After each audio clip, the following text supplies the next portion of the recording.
School की शिक्षिका मनीषा की मौत और अंतिम संस्कार के बाद घर और गांव ढाणी लक्ष्मण में गमगीन माहौल बना हुआ है। वहीं इस पूरे मामले में अब सभी की नजर एम्स दिल्ली में हुई तीसरी पोस्टमार्टम रिपोर्ट पर है और सीबीआई जांच क्या कहती है, सबको इसी बात का इंतजार है। नमस्कार, मैं हूं आशीष त्रिपाठी आपके साथ।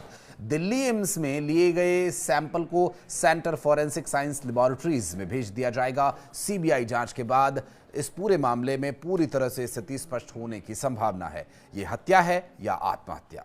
तो वहीं शुक्रवार को मनीषा की अस्थियों का विसर्जन कर दिया गया। गांव ढाणी लक्ष्मण निवासी प्ले स्कूल की शिक्षिका मनीषा 11 अगस्त को स्कूल की छुट्टी के बाद संदिग्ध परिस्थितियों में लापता हो गई थी और 13 अगस्त को सिंघानी गांव के खेत में उसका शव मिला।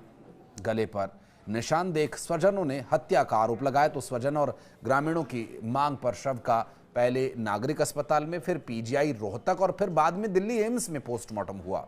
अब ग्रामीणों ने गांव के मुख्य मार्ग पर धरना दिया। स्वजन की सीबीआई जांच और एम्स में पोस्टमार्टम की मांग पूरी होने के बाद अंतिम संस्कार कर दिया गया और सीबीआई जांच की कार्रवाई भी शुरू हो चुकी है।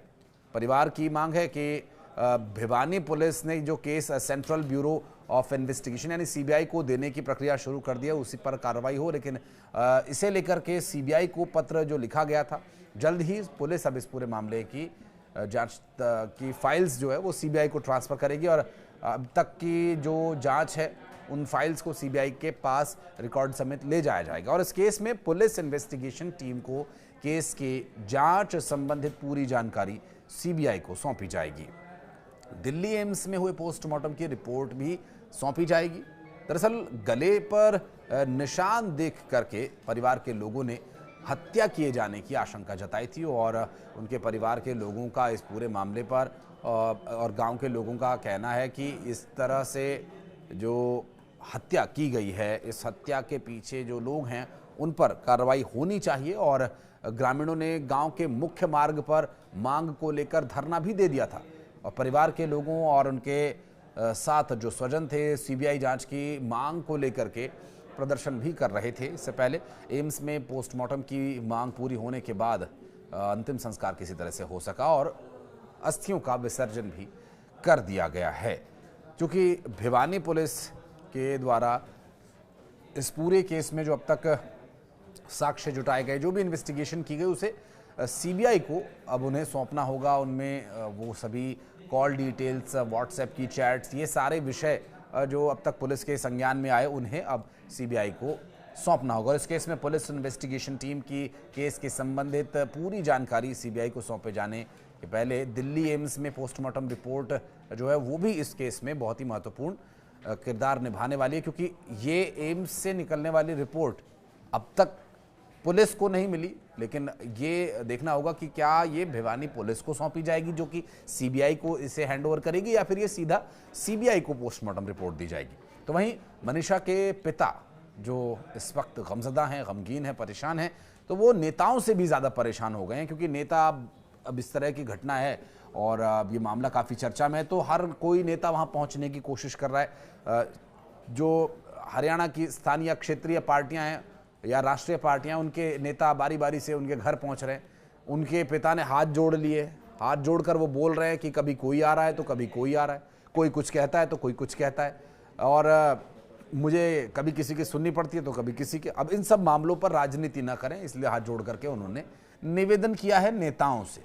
हालांकि इससे पहले हरियाणा के डीजीपी शत्रुजीत कपूर ने भिवानी में प्रेस कॉन्फ्रेंस में ये बताया था कि सरकार ने परिजनों की जो मांगे हैं उन्हें तो मान ही लिया, जिसमें से कि एम्स में पोस्टमार्टम की कार्रवाई हो चुकी है और सीबीआई जांच के लिए भी कार्रवाई की जा रही है। तो इसी बारे में वे बता रहे थे और अब आगे की जांच सीबीआई तो करेगी। और डीजीपी ने बताया कि 11 अगस्त 2025 को मनीषा स्कूल आई थी। जिस बस से वो हर रोज स्कूल आया जाया करती थी, उसी बस के ड्राइवर को उसने 1:30 बजे के करीब फोन करके बताया कि आज वो बस में नहीं जाएगी। मामले में एक सीसीटीवी फुटेज भी सामने आया जिसमें मनीषा पेस्टिसाइड की शॉप पर गई हुई दिखाई दे रही है। हालांकि सीसीटीवी फुटेज में मनीषा काफी दूर दिखाई दे रही है। दुकानदार ने ये बताया कि पेस्टिसाइड खरीदने की जो प्रक्रिया होती है उसी को फॉलो करके पेस्टिसाइड दिया गया था। अब उसकी एंट्री की दुकानदार ने ये बताया कि बच्ची आई थी और इस पूरे मामले में उसने पेस्टिसाइड खरीदने की बात स्वीकार की है कि उस बच्ची ने पेस्टिसाइड खरीदा था। और डीजीपी ने यह बताया कि दुकानदार के बयान दर्ज कर लिए गए हैं और उस वीडियो के बाद पूरे एरिया में कोई और सीसीटीवी फुटेज नहीं मिला है, जिसके चलते कोई और आई विटनेस इस मामले में नहीं है। इसके बाद 13 अगस्त को डेड बॉडी मिली। डीजीपी ने यह बताया कि खेत में काम करने वालों ने कुत्तों का झुंड वहां पर देखा, जिसे देखकर ऐसा लग रहा था कि कुत्ते किसी को खा रहे हैं, कुछ खा रहे हैं वहां पर। और जब वो कुत्तों को हटाने पहुंचे तो उन्होंने देखा कि एक लड़की का शव यहां पड़ा हुआ है और उसके बाद सूचना इस मामले की पुलिस को दी गई।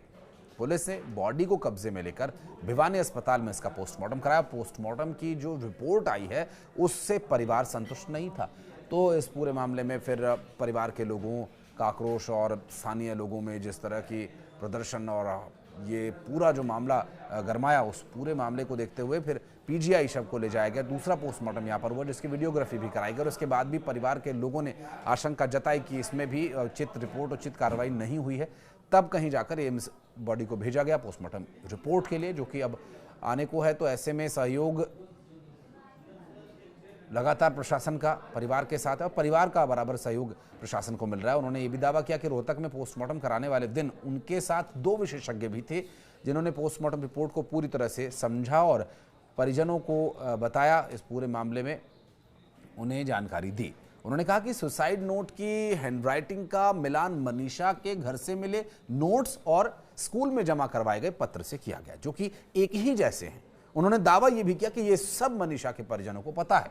कोई भी आत्महत्या जैसा कदम आसानी से नहीं उठा सकता और इसके पीछे कोई ना कोई बड़ी और ठोस वजह होती है।